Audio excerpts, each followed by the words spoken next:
Morning all of you. तो कैसे हैं आप सब। तो आज हम लोग पढ़ेंगे फिर से अपना NCERT वन लाइनर हिस्ट्री वाला पोर्शन, जिसको हमने पिछले वीडियो में पढ़ा था पुर्तगालियों के आगमन से संबंधित। और अब हम उसको आगे पढ़ेंगे कि उसके बाद आगे क्या क्या हुआ। और फिर हमें बायो वाला चैप्टर भी अपना ख़त्म करना है NCERT वन लाइनर का। तो अभी हम लोग पढ़ेंगे हिस्ट्री वाला NCERT वन लाइनर, और उसके बाद फिर हम लोग पढ़ेंगे बायो वाला। तो चलिए शुरू करते हैं हमारा हिस्ट्री का वन लाइनर। आज हम लोग पढ़ेंगे NCERT वन लाइनर में आधुनिक भारत का इतिहास। हमने यूरोपीय कंपनियों के आगमन वाला ये पन्ना पढ़ लिया था और हमारा ये वाला पन्ना भी बाकी है। तो चलिए शुरू करते हैं। किस यूरोपीय शक्ति द्वारा भारत से मसालों के निर्यात के स्थान पर कपड़ों के निर्यात को प्राथमिकता दी गई? तो डचों द्वारा। पुर्तगाली कंपनी जो आई थी वो पहले मसालों को प्राथमिकता दे रही थी, लेकिन मसालों को छोड़ करके कपड़ों को किसने प्राथमिकता दी? तो डचों ने कपड़ों को प्राथमिकता दी मसालों के पहले। भारत के साथ व्यापार के लिए सर्वप्रथम संयुक्त पूंजी कंपनी किसने आरंभ की थी? डचों ने। वर्ष 1759 में बेदरा का युद्ध किन दो यूरोपीय शक्तियों के मध्य लड़ा गया? डच और अंग्रेज के बीच बेदरा का युद्ध लड़ा गया था, जिसमें डचों की हार होती है और अंग्रेज जीत जाते हैं। लंदन में ब्रिटिश ईस्ट इंडिया कंपनी के गठन के समय भारत का सम्राट कौन था? अकबर। तो ब्रिटिश ईस्ट इंडिया कंपनी जब लंदन में स्थापित होती है तो उस समय अकबर सम्राट होता है भारत का। ब्रिटिश सम्राट जेम्स प्रथम का दूत बनकर भारत में व्यापारिक कोठी स्थापित करने के उद्देश्य से जहांगीर के दरबार में आने वाला ब्रिटिश नागरिक कौन था? कैप्टन हॉकिंस 1608 ईस्वी में आता है। जेम्स प्रथम का दूत बनकर के भारत में व्यापारिक कोठी स्थापित करने के उद्देश्य से जहांगीर के दरबार में सबसे पहले ब्रिटिश नागरिक आया था कैप्टन हॉकिंस 1608 में। ब्रिटिश ईस्ट इंडिया कंपनी द्वारा भारत में प्रथम अस्थायी कारखाना मसूलीपट्टनम 1611 ईस्वी में तथा प्रथम स्थायी कारखाना सूरत 1613 ईस्वी में स्थापित किया गया था। ईस्ट इंडिया कंपनी के किस अंग्रेज गवर्नर को औरंगजेब द्वारा भारत से निष्कासित किया गया? Sir John child. East India company ने अंग्रेज गवर्नर को औरंगजेब द्वारा भारत से निष्कासित सर जॉन चाइल्ड को किया था। हैमिल्टन द्वारा सफल उपचार किए जाने के कारण किस मुगल बादशाह द्वारा ईस्ट इंडिया कंपनी के लिए वर्ष 1717 में महाधिकार पत्र जारी किया था? फर्रुखसियर के द्वारा। फर्रुखसियर ने ईस्ट इंडिया कंपनी को महाधिकार पत्र दे दिया था। हैमिल्टन ने उसका इलाज किया था, इसलिए फर्रुखसियर का। 1661 ईस्वी में इंग्लैंड के राजा चार्ल्स द्वितीय का विवाह पुर्तगाली राजकुमारी कैथरीन के साथ हुआ। इस अवसर पर पुर्तगालियों ने चार्ल्स द्वितीय को दहेज के रूप में बम्बई द्वीप प्रदान किया। 1668 ईस्वी में चार्ल्स द्वितीय को 10 पाउंड वार्षिक किराया देकर बम्बई ईस्ट इंडिया कंपनी को दे दिया। तो यहाँ पे जो है शादी हुई पुर्तगालियों की और ईस्ट इंडिया कंपनी दहेज में दे दी जाती है। यूरोप वासियों के लिए सर्वोत्तम सोरा और अफीम प्राप्ति का मुख्य क्षेत्र था बिहार में। तो बिहार से सोरा और अफीम की प्राप्ति होती थी। उच्च न्यायालय से संबंधित अनुच्छेद। कलकत्ता जॉन चार्नक कलकत्ता के संस्थापक थे। John Charnock. Madras Francis Day. New Delhi Edwin Lutyens व Herbert Baker. Bombay Gerald Aungier. वर्ष 1664 में फ्रांसीसी कंपनी की स्थापना किसके प्रयासों के साथ की गई थी? कॉलबर्ट के प्रयास से फ्रांसीसी कंपनी की स्थापना हुई थी। फ्रांसीसी कंपनी की स्थापना किसके कार्यकाल में हुई? लुई 14वें। फ्रैंक कैरो के द्वारा भारत में प्रथम फ्रांसीसी फैक्ट्री की स्थापना कहाँ की गई थी? सूरत 1668 ईस्वी। फ्रांसीसी गवर्नर डुप्ले ने पहली बार भू क्षेत्र अर्जित करने के उद्देश्य से भारतीय राजाओं के विवादों में भाग लेने की नीति आरंभ की थी। फ्रांसीसियों द्वारा फोर्ट लुई नामक किला कहाँ बनवाया गया था? पांडिचेरी का प्रथम फ्रांसीसी गवर्नर कौन था? Franco Martin. पुर्तगालियों को सौली के स्थान पर किस अंग्रेज अधिकारी ने पराजित किया था? Thomas waste. वांडीवास की युद्ध 1760 में अंग्रेजों ने किससे पराजित किया था? फ्रांस को। कर्नाटक युद्ध किनके मध्य लड़ा गया था? अंग्रेज और फ्रांस के बीच। प्रथम कर्नाटक युद्ध किस संधि के माध्यम से हुआ था? एक्स-ला-सापेल की संधि 1748 ईस्वी। बीजापुर के सुल्तान से गोवा छीनने वाला प्रथम यूरोपीय कौन था? अल्बुकर्क। कर्नाटक युद्ध। तो ये तीनों कर्नाटक युद्ध लड़े गए थे भारत के बाहर, लेकिन इसका जो है प्रभाव वो भारत पे पड़ता है। प्रथम द्वितीय तृतीय।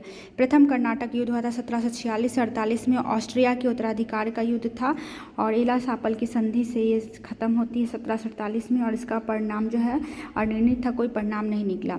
द्वितीय कर्नाटक युद्ध 1749 से 54 ईस्वी में कर्नाटक के उत्तराधिकारी का युद्ध था ये। पांडिचेरी की संधि 1755 समाप्त होती है, ब्रिटेन मजबूत स्थिति में परिणाम हुआ इसका। तीसरा 1756 से 63 ईस्वी सप्तवर्षीय युद्ध एवं औपनिवेशिक कारण और पेरिस की संधि 1763 में समाप्त होता है। फ्रांस की पराजय होती है इसमें, और अंग्रेजी कंपनी का नाम governor and company of merchants of London trading into the east Indies रखा गया। तो यह हमारा आधुनिक भारत का इतिहास का मेन इम्पॉर्टेंट चैप्टर था, जो कि एनसीईआरटी में पढ़ना है हमें।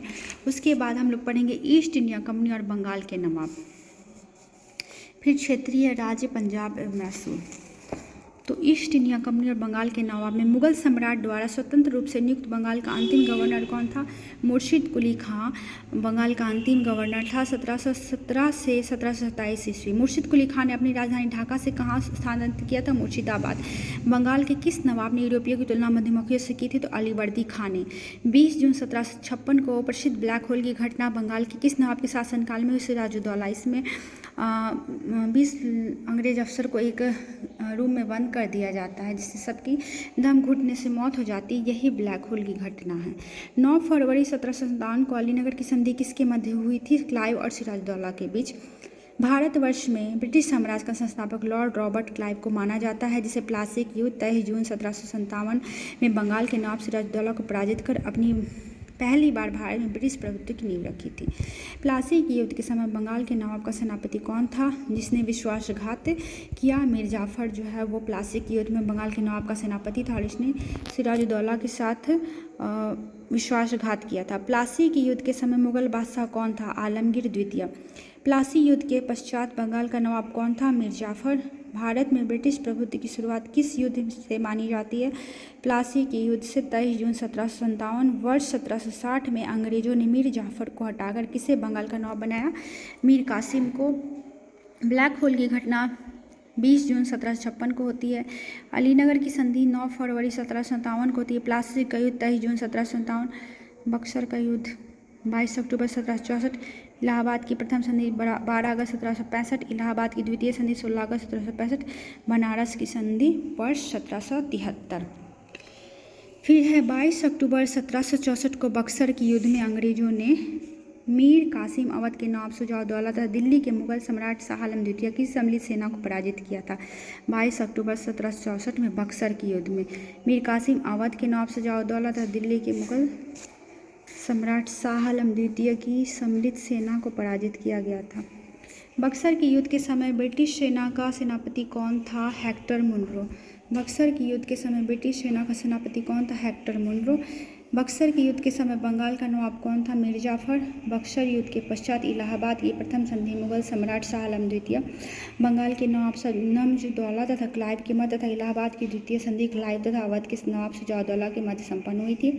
किस संधि के माध्यम से अंग्रेजों को बंगाल, बिहार और उड़ीसा की दीवानी प्राप्त हुई थी? इलाहाबाद की संधि। स्वर्ग से उत्पन्न सेनानायक किससे कहा गया? Robert Clive. इलाहाबाद की संधि के पश्चात बंगाल में द्वैत शासन की स्थापना किसके द्वारा की गई? Robert Clive.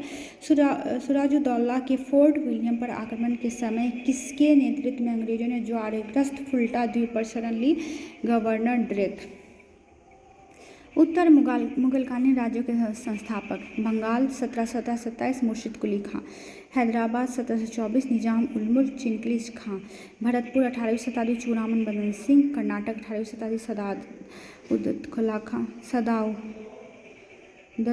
खां, अवध 1722 से 1724 सआदत खां बुरहान उल मुल्क, जयपुर 18वीं शताब्दी सवाई राजा जयसिंह, रुहेल पठान 18वीं शताब्दी मोहम्मद खां बंगस और मैसूर 18वीं शताब्दी में हैदर अली। इन लोगों ने स्थापना की थी इन राज्यों की। वर्ष 1842 से 44 तक गवर्नर जनरल रहे लॉर्ड एलनबरो का कार्यकाल कुशल आक्रमणीयता की नीति का काल माना जाता है। तो ये ईस्ट इंडिया कंपनी और बंगाल के नवाब वाला चैप्टर था। फिर क्षेत्रीय राज्य पंजाब और मैसूर पढ़ना है। तो ये हमारा बहुत इंपॉर्टेंट चैप्टर है मॉडर्न हिस्ट्री, क्योंकि इससे क्वेश्चंस बहुत आते हैं, इसलिए इसको आप लोग पढ़िए और रिवीजन कीजिए बार बार, क्योंकि ये बहुत इंपॉर्टेंट है हमारे एग्ज़ाम के दृष्टिकोण से। तो वीडियो को यहीं पे ख़त्म करती हूँ और फिर मिलती हूँ नए वीडियो में नए टॉपिक के साथ। अगर वीडियो पसंद आता है तो please like share and subscribe. Thanks for watching, bye bye.